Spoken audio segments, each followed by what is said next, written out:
আসসালামু আলাইকুম। ডিপ ফ্রিজে থাকা চালের গুঁড়া দিয়ে নরম তুলতুলে পারফেক্ট চিতই পিঠা তৈরির রেসিপি। যারা কখনোই চিতই পিঠা তৈরি করেনি তারা এরকম পারফেক্টভাবে চিতই পিঠা তৈরি করতে পারবেন। এমন পারফেক্টভাবে চিতই পিঠা তৈরি করার জন্য পুরো ভিডিওটা দেখতে হবে, স্কিপ করা যাবে না। পুরো ভিডিওটা জুড়ে আপনাদের জন্য থাকছে অসংখ্য টিপস। এই রেসিপিটি ফলো করলে আর কখনোই চিতই পিঠা তৈরিতে ভুল হবে না, আর কখনো আটাও নষ্ট হবে না। Welcome to my channel and 3i cook. And 3i cook চ্যানেলে আপনাদের জন্য থাকছে সবচেয়ে সহজ সহজ রেসিপিগুলো। তাহলে চলুন দেখে নিই। চিতই পিঠা তৈরি করার জন্য প্রথমে একটি প্যানের মধ্যে 3 কাপ ডিপ ফ্রিজে থাকা চালের গুঁড়া নিয়ে নিচ্ছি। আপনারা একটু খেয়াল করলেই বুঝতে পারবেন চালের গুঁড়াগুলো কেবলমাত্র ডিপ ফ্রিজ থেকে বের করে এনেছি, এরপর প্যানের মধ্যে দিয়ে দিচ্ছি। আপনারা চাইলে বাজারে কেনা শুকনো চালের গুঁড়া দিয়েও কিন্তু পারফেক্টভাবে চিতই পিঠা তৈরি করতে পারবেন। এরপর চুলার আঁচটা মিডিয়াম হিটে রেখে একটু স্প্যাচুলারের সাহায্যে চালের গুঁড়াগুলোকে ভেজে নিতে হবে। ডিপ ফ্রিজে থাকা চালের গুঁড়াগুলোকে কিন্তু অবশ্যই খুব ভালো করে ভেজে নিতে হবে, না হলে কিন্তু পারফেক্টভাবে চিতই পিঠা তৈরি করতে পারবেন না।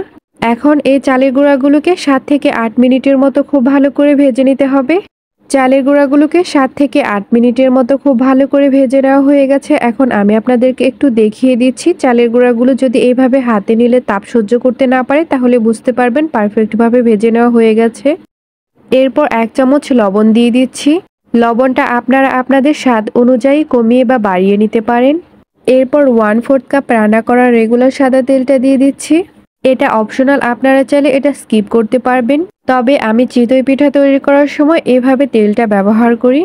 এরপর একটি স্প্যাচুলারের সাহায্যে চালের গুঁড়া, তেল ও লবণটাকে খুব ভালো করে মিশিয়ে দেব, কারণ এই অবস্থায় খুবই গরম রয়েছে তাই হাত দেওয়া যাবে না। তাই স্প্যাচুলারের সাহায্যে এভাবে করে মিশিয়ে দিচ্ছি। স্প্যাচুলারের সাহায্যে খুব ভালো করে মেশানো হয়ে গেছে।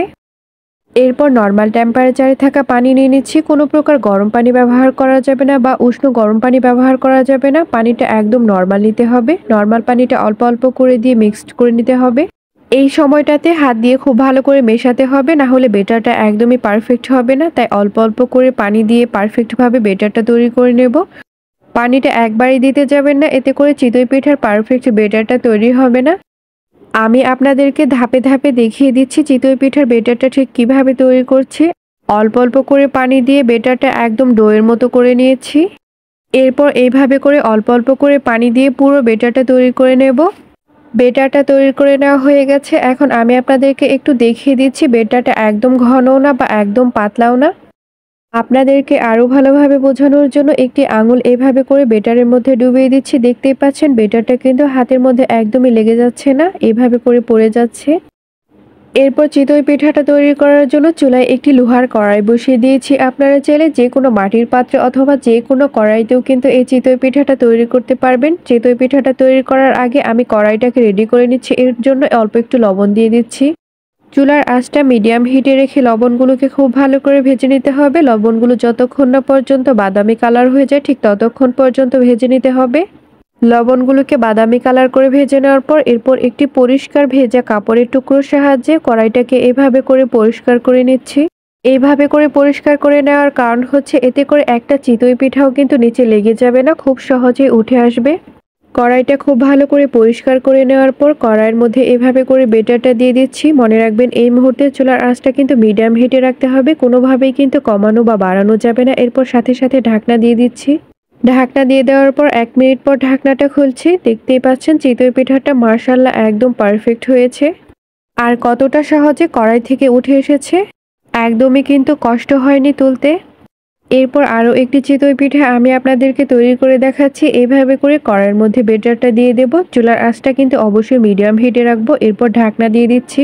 অবশ্যই মনে রাখবেন এই মুহূর্তে চুলার আঁচটা কিন্তু কোনোভাবেই কমানো বা বাড়ানো যাবে না। এরপর 1 মিনিট পর ঢাকনাটা খুলে নিচ্ছি। মাশাআল্লাহ এবারে চিতই পিঠাটাও কিন্তু একদম পারফেক্ট হয়েছে। ঠিক এইভাবে করে সবগুলো চিতই পিঠা তৈরি করে নেব। সবগুলো চিতই পিঠা তৈরি করে নেওয়া হয়ে গেছে। দেখতেই পাচ্ছেন প্রত্যেকটা চিতই পিঠা কতটা পারফেক্ট হয়েছে। এখন আমি আপনাদেরকে একটি পিঠা একটু ভেঙে দেখাচ্ছি ঠিক কেমন হয়েছে।